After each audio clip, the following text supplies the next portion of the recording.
Shalom. Good evening, everyone. Thanks for joining us.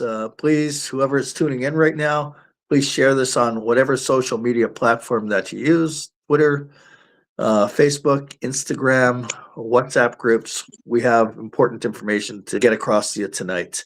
I'm joined tonight with Mideast expert Meir Jolovitz, and we're going to be discussing the concept of make Gaza Jewish again, but let's dissect it.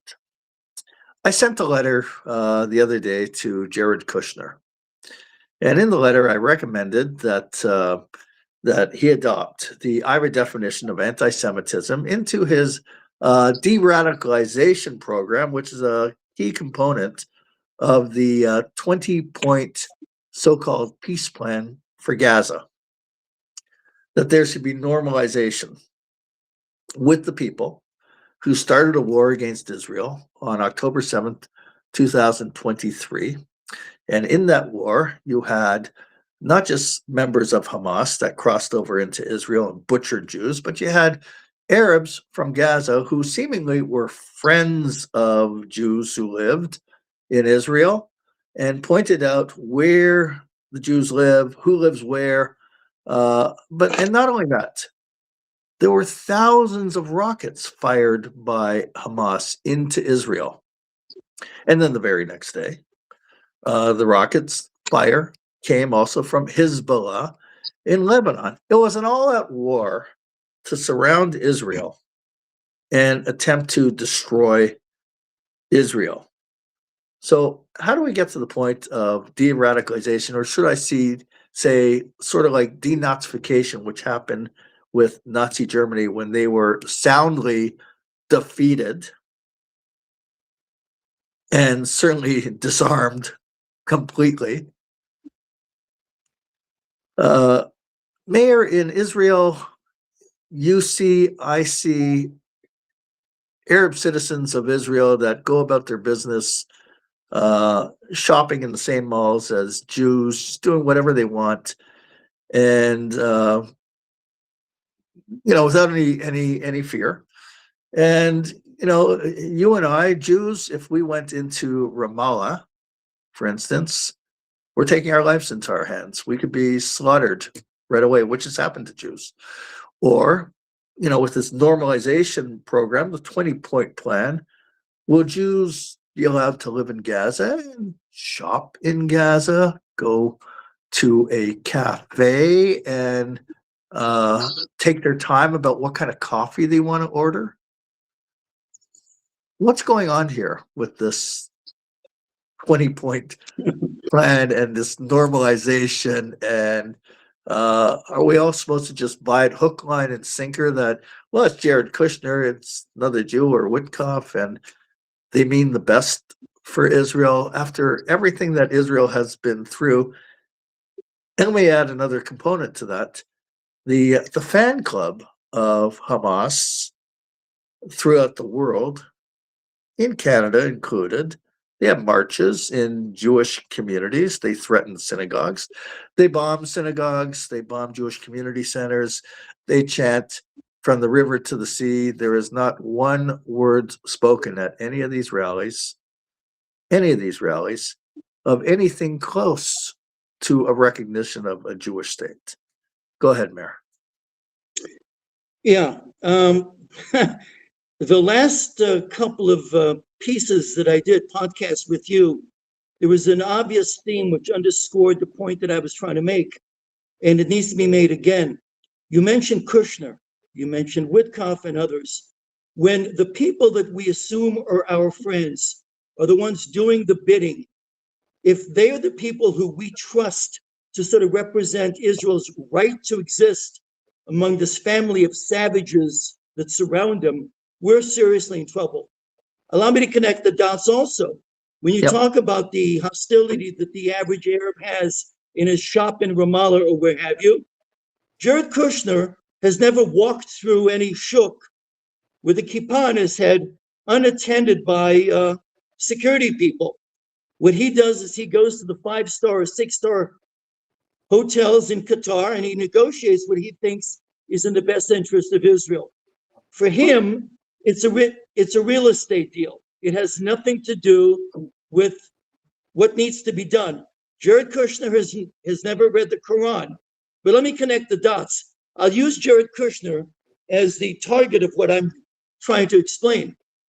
In 2017, Jared Kushner was very anti-Qatar because his real estate holding company, having purchased 666 Fifth Avenue for $1.8 billion, 41-story building in Manhattan, the most costly real estate purchase at the time, he needed some Qatari monies. They refused to give it to him.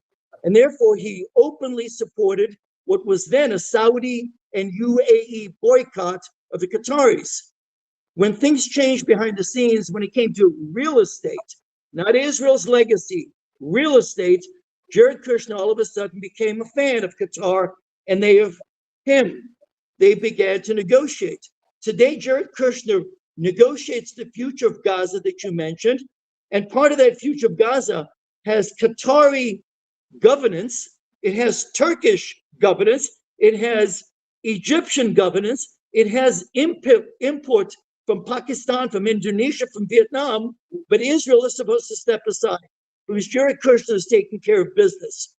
In 2018, when Jared Kushner was there for the wonderful ceremony which moved the embassy, the American embassy from Tel Aviv to Jerusalem, Jared Kushner applauded the action, used a couple of sentences which were scripted by the State Department because the same sentences verbatim were mentioned by not only President Trump via this enormous television screen that was set up there, but also by Mike Pompeo and also David Friedman, unfortunately, in which they talked about the fact that the sanctity of the holy places were going to be maintained for all three major religions of Israel. How dare he mention three major religions? Mecca and Medina is thing, the Vatican. What are you talking about? But the worst part of it is he referred to the fact that the status quo would remain on the Temple Mount, otherwise known as Haram el-Sharif, using the Arab nomenclature, which basically gives them sovereign title to it. This was Jared Kushner in 2018.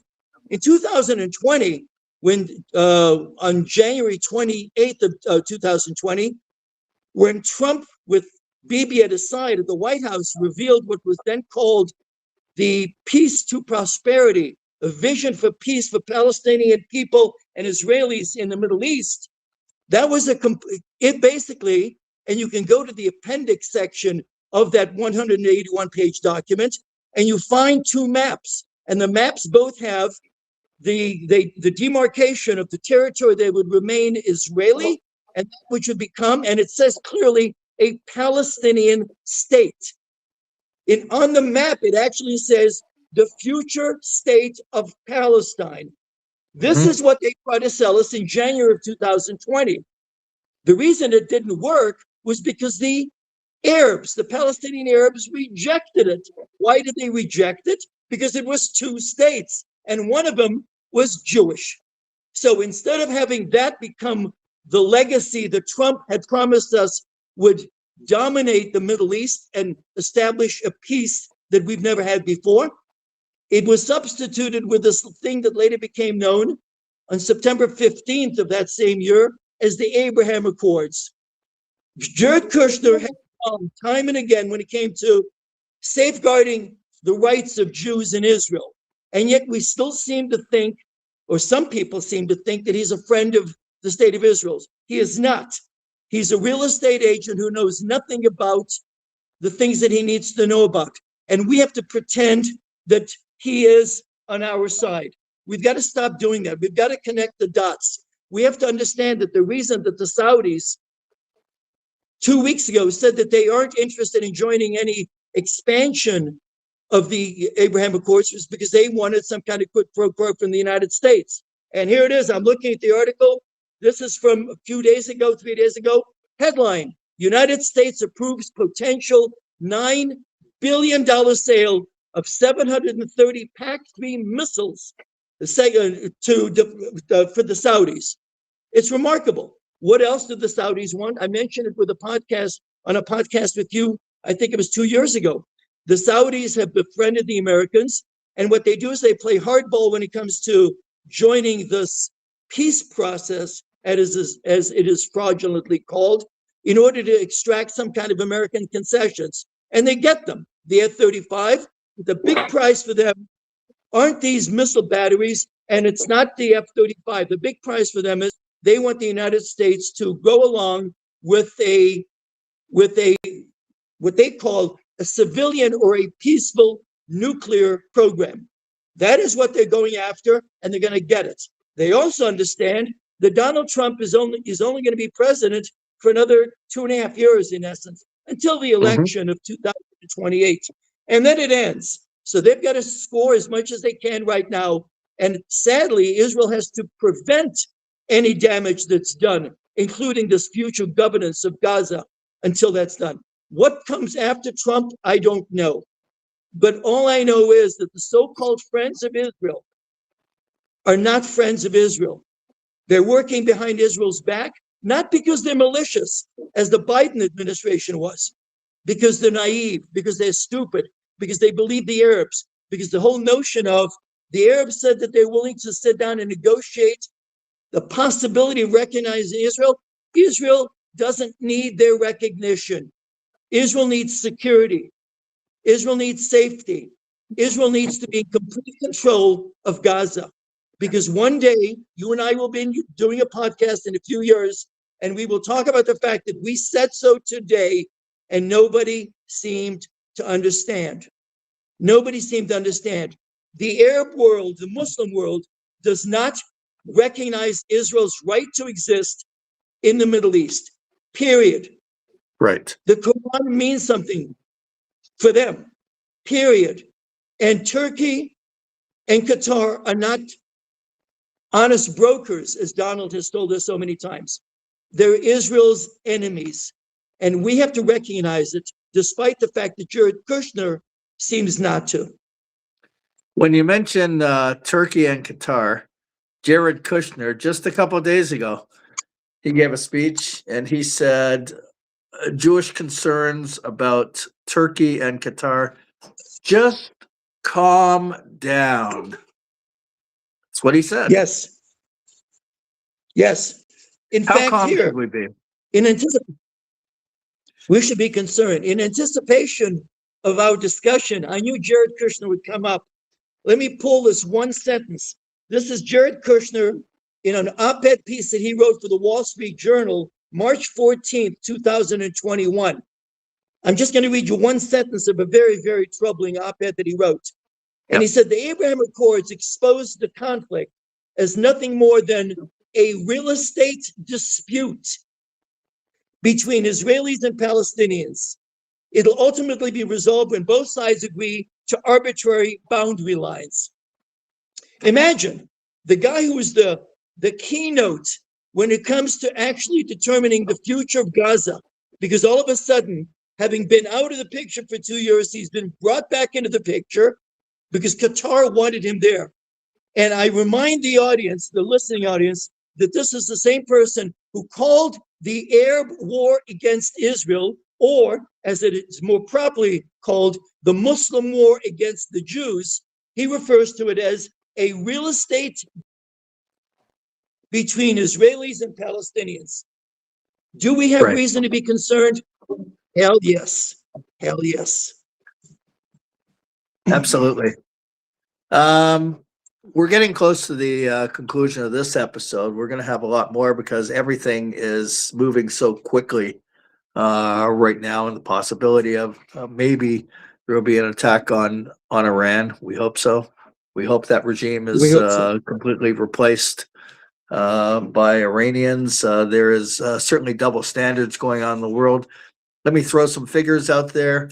The figure from the war, Israel and Hamas, 71,000 dead.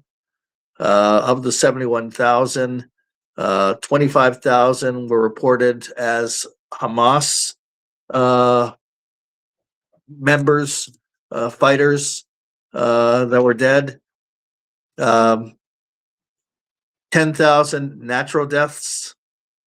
5,000 Arabs in Gaza died because of misfire from Palestinian Islamic Jihad and Hamas rockets. There were some that even landed at hospitals.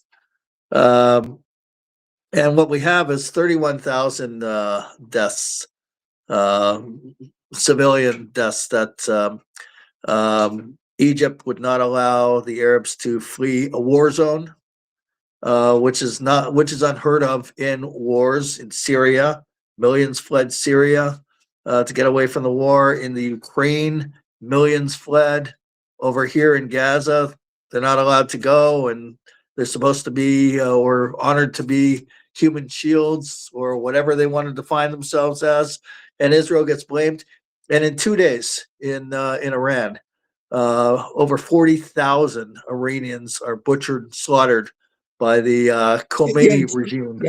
I don't know if you heard all of that, but in 2 days in Iran, over 40,000 Iranians were slaughtered and butchered by the Khomeini regime. Meir, the double standard that's going on, and there was a rally just yesterday in Toronto by Iranians. About 100,000 Iranians took to the streets in downtown Toronto. It's not reported anywhere on the media. They're silent, and there's rallies all over the world, not reported. If they can't blame the Jews and they can't point out the hypocrisy, they don't want people to know. The unconfirmed reports from Iran is that it's over 80,000, and in some circles, it's over 100,000 deaths. You were accurate in saying that over 40,000 in less than a 2-day period. It's true. If in fact, and hopefully it's going to happen soon, it's going to be a little too late for those 100,000. But if in fact the United States does strike against Iran, everyone is going to be bolsters, buoyant, and such. And on the other side of Israel, Gaza is not solved, and Trump is still going to continue with his Gaza peace plan, the 20-point peace plan, which is, as we've been saying since the day that it was issued, is a terrible, terrible blunder. It is a knife at the throat of Israel and of Western civilization, and it needs to be called out. The fact that we choose the language that they've ascribed to it, the Gaza peace plan. It isn't a Gaza peace plan. We've got to stop this nonsense. It's doing nothing more than rewarding Hamas. And I'll remind you and the audience that of the 20 points of that 20-point peace plan, I'll just mention two. One is that if Hamas decides to put down its weapons, and we've seen them play possum before, but if they put down their weapons, amnesty will be issued to all Hamas people who participate, free exit if they want to any country of their choice. The other thing is point number 19 of this thing, which is, and all of this is a pathway to the two-state solution. Right. We're living in the twilight zone. We need to wake up. Absolutely. Meir, thank you very much. We're going to take it up again. Again, whoever is watching, please share this on whatever social media platform you use. And if you'd like to get involved with us, with our campaign, you can send us an email at go on our website, israelnow.ca, or if you want to contribute, please. We're pursuing this campaign, Make Gaza Jewish Again. It's a short phrase. Thank you very much. Thank you, Meir. Until next time. Thank you.